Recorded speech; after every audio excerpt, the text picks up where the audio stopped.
قادر ہے، جو چاہے وہ کرے، سمیع ہے، باریک سے باریک آواز کو سننے والا ہے، بصیر ہے، ہر چیز کو دیکھنے والا ہے، عالم ہے، ہر شے کو جاننے والا ہے۔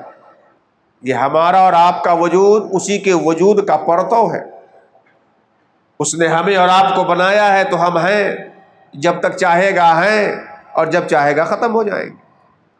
دیکھنا، سننا، ارادہ کرنا، چاہنا، اللہ نے اپنا خلیفہ بناتے ہوئے یہ صفتیں انسانوں کو بھی دی ہیں، مگر دیکھنا انسان کے اندر کمال کی صفت تو ہے، مگر یہ صفت اپنے کمال کے درجے پہ انسان میں نہیں ہے۔ ہم دیکھتے ہیں تو دیکھنے میں آنکھ کے محتاج، خارجی روشنی کے محتاج، کسی مری دیکھی جانے والی چیز کے محتاج، ہمارے اور اس کے بیچ ایک خاص مسافت ہو اس کے محتاج۔ اللہ رب العزت دیکھنے والا ہے مگر آنکھ کا محتاج نہیں ہے۔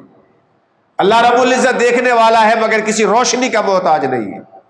اللہ رب العزت دیکھنے والا ہے مگر اس کے لیے کسی مسافت کی کوئی ضرورت نہیں۔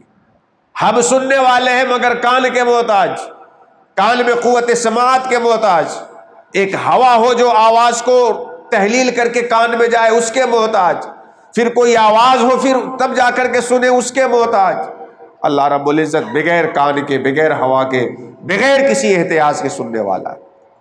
اس کی قدرت، وہ جو چاہ لے وہ کر لے، وہ جو چاہے وہ کر سکتا ہے۔ آگ جلاتی ہے، پانی ڈبوتا ہے، چاقو کاٹتا ہے، لیکن وہ چاہے کہ آگ نہ جلائے تو وہی آگ بردہ و سلام کا مجدہ سنانے والی بن جاتی ہے۔ وہ چاہے کہ پانی نہ ڈبوئے تو حضرت موسیٰ کے لیے پل بن جاتا ہے۔ وہ چاہے کہ چاقو نہ کاٹے تو حضرت اسماعیل کی گردن پہ چلنے کے باوجود ان کی رگیں نہیں کاٹ پاتے۔